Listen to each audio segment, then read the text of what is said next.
Halo, selamat siang kepada Ibu dosen dan juga teman-teman sekalian. Perkenalkan, namaku Angel Nimes Tanggang. Saya dari kelas C Reguler Stambuk 2024, jurusan Pendidikan Sejarah Universitas Negeri Medan. Video kali ini saya akan menyelesaikan tugas UAS saya dalam mata kuliah Sejarah Sosial. Nah, di sini saya akan mengulas hubungan antara film dokumenter yang berjudul Pesta Babi Kolonialisme di Zaman Kita dengan artikel karangan Ben Anderson yang berjudul The Problem of Rice. Nah, berhubung ini mata kuliah sejarah sosial, kita tidak akan bahas soal politik yang tinggi, tapi kita akan bahas soal yang dekat dengan kehidupan sehari-hari kita, yaitu soal isi perut, nasib orang kecil, dan urusan dapur. Nah, kita bakal lihat gimana kebijakan-kebijakan orang yang punya kuasa, baik zaman Jepang maupun zaman sekarang. Ternyata seringkali membuat hidup masyarakat kecil itu jadi berantakan. Nah, jadi teman-teman, kita bedah satu persatu ya. Kita mulai dari cerita padi dari artikel Ben Anderson. Pertama, kita bahas dulu artikel ini membahas apa sebenarnya. Jadi, artikel ini sebenarnya menceritakan isi notulen rapat rahasia yang namanya Sanyo Kaigi pada tanggal 8 Januari 1945. Nah, rapat ini dipimpin langsung sama Bung Karno dan dihadiri tokoh-tokoh hebat seperti Bung Hatta. Jadi di rapat itu pemerintah militer Jepang lagi pusing sekali karena target setoran padi dari petani di Jawa itu macet total dan nggak sesuai sama target yang mereka inginkan. Terus kenapa bisa macet? Nah, pas diselidiki sama tokoh bernama Otto Iskandar Dinata ke desa-desa, ketahuanlah boroknya. Nah, dari kacamata sejarah sosial ada 3 masalah yang bikin kita merinding. Yang pertama, faktor alam yang kejam. Tahun 1944 di Jawa itu dilanda kemarau panjang. Nah, otomatis gagal panen di mana-mana, air susah. Tapi Jepang tidak mau tahu tentang itu. Mereka tetap memaksa kuota setoran padi itu harus tetap tinggi untuk kebutuhan makan tentara perang mereka pada saat itu. Nah, petani dipaksa menyetor hampir semua hasil sawahnya, seperti di Bogor sama Banten yang setorannya sampai 40%, sampai 100%. Kan tentunya ini tidak wajar. Mereka yang capek menanam, mereka yang kelaparan. Jadi, yang kedua juga, petani diperas sama kompalan pencuri. Ini bagian yang bikin kita kesal. Jadi di lapangan padi petani itu disunat dan dikorupsi di banyak pos. Pas dibawa ke rumah lurah berkurang. Pas ditimbang sama makelar, timbangannya dipotong sampai 30% dengan alasan padinya masih basah lah, masih kotor. Nah, pas dibawa ke pabrik giling dipotong lagi 10%. Jadi total potongannya itu sampai 60%. Nah, petani yang harusnya mendapatkan uang malah pulang dengan membawa recehan. Makanya pada saat itu Bung Karno sama Bung Hatta kesal dan menyebutkan para pengawas penggilingan itu sebagai kompalan pencuri atau honor among thieves. Nah, di Semarang ada 50.000 kuintal padi yang hilang misterius karena masuk pasar gelap. Yang ketiga, rakyat mati kelaparan. Nah, karena padi mereka dirampas, dikorupsi, kan tentunya memiliki efek kan. Jadi rakyat Jawa itu kena yang namanya busung lapar. Data sejarah mencatat di daerah Kedu sama Pati tahun 1944, orang yang meninggal itu jauh lebih banyak daripada bayi yang lahir. Rakyatnya mati pelan-pelan demi ambisi perang Jepang. Oke, sekarang kita loncat ke film dokumenter yang pada saat ini sedang booming-boomingnya, sedang viral-viralnya, yaitu Pesta Babi Kolonialisme di Zaman Kita.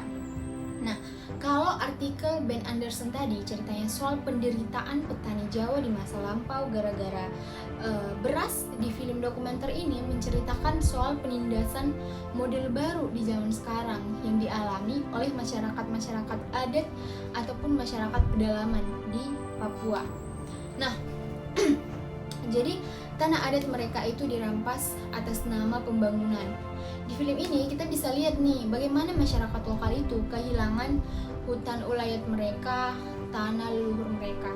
Jadi tanah mereka itu diambil alih sama proyek modern ataupun korporasi besar. Mereka digusur secara halus ataupun dipaksa menyerahkan tanahnya. Jadi masyarakat itu dijauhkan dari sumber kehidupannya. Ini kan mirip sama nasib petani yang di Jawa tadi, zaman yang dulu yang dilarang makan padinya sendiri.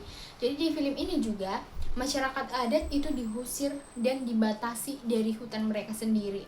Nah, padahal kan hutan itu adalah supermarket, bisa dibilang supermarket alami mereka, tempat mereka mencari makan, berburu, menjaga kelestarian hidup. Jadi di film ini juga kita bisa lihat budaya itu menjadi korban ya. Ritual seperti pesta babi yang dilaksanakan mereka itu sebenarnya bukan acara untuk makan-makan biasa. Itu merupakan seperti simbol kebersamaan, rasa syukur mereka, dan hukum adat yang menjaga solidaritas sosial masyarakat itu sendiri. Tapi begitu hutan mereka dirusak dan industri itu masuk, nilai-nilai budaya itu tentunya bergeser dan hancur, bahkan itu terancam punah. Nah, inilah yang disebut dengan kolonialisme modern. Artinya menjajah tanpa perlu pakai tentara, menjajah tanpa perlu senjata, cukup pakai modal, uang, izin kertas dari pemerintah. Nah, jadi kita bahas teman-teman, apa sih hubungannya film dengan artikel ini? Kalau tadi di artikel itu membahas tentang product of rights sama di film dokumenter. Oke, kita pakai analisis sejarah sosialnya. Polanya itu ternyata sama persis, cuman bedanya tahun. Nah, ada 3 kesamaan pola penindasan yang bisa kita lihat. Yang pertama, kebijakan yang asal tunjuk dari atas. Nah, di zaman Jepang dulu, orang-orang kantoran yang pusat langsung nentuin kuota padi tanpa pernah turun ke sawah untuk melihat ataupun bertanya kepada petani yang punya beras tersebut. Bung Hatta dulu protes keras, katanya harus amankan dulu pangan orang desa, kalau ada sisa baru kita bawa ke kota. Di film Pesta Babi juga seperti itu, kebijakannya untuk membuka lahan industri atau investasi asing itu diputuskan sama elit-elit di kota besar. Mereka membuat aturan itu di ruangan ber-AC tanpa pernah peduli ataupun menanyakan gimana nasib ataupun mendengarkan suara masyarakat adat yang tinggal di dalam hutan tersebut. Jadi aliansi jahat antara penguasa dan oknum penguasa itu ada. Ben Anderson itu mencatat pemerasan petani Jawa itu lancar karena adanya kerjasama jahat antara pemilik pabrik giling, makelar, sama oknum pejabat lokal, dan tega mengorbankan rakyatnya sendiri demi keuntungan pribadinya. Di film Pesta Babi, kolonialisme baru juga pakai cara kotor yang sama. Ada aliansi antara penguasa atau korporasi besar dengan oknum-oknum pejabat daerah yang rela menggadaikan tanah leluhurnya demi mendapatkan komisi ataupun uang saku atau bahkan jabatan. Nah, rakyat bawah seperti apa nasibnya? Tetap tentunya ini menjadi korban. Jarak sosial antara orang kota dan orang desa itu ada. Nah, di sidang Sanyo Kaigi, zaman Jepang itu memperlihatkan kalau para elit kita di toko sibuk memperdebatkan soal birokrasi dan administrasi. Padahal di desa rakyat sudah sekarat menanti maut. Di film Pesta Babi, kita melihat pola yang sama juga. Orang-orang yang modern sering memandang masyarakat adat itu dengan kacamata yang merendahkan. Dianggap terbelakang, dianggap kuno, dianggap tidak produktif. Jadi makanya mereka merasa sah-sah aja merusak dan mengambil ruang hidup masyarakat adat atas nama kemajuan ekonomi ataupun pembangunan. Jadi teman-teman, kesimpulan akhir yang saya ambil ataupun yang saya dapat, yang namanya penindasan atau kolonialisme itu tidak pernah benar-benar hilang dari bumi Indonesia. Dia cuman berubah wujud saja. Nah, seperti yang kita lihat di artikel Ben Anderson, dulunya wujudnya perampasan padi oleh militer Jepang. Nah, kita beralih ke film dokumenter Pesta Babi. Wujudnya berubah jadi apa? Perampasan lahan ulayat oleh kekuatan modal dan industri.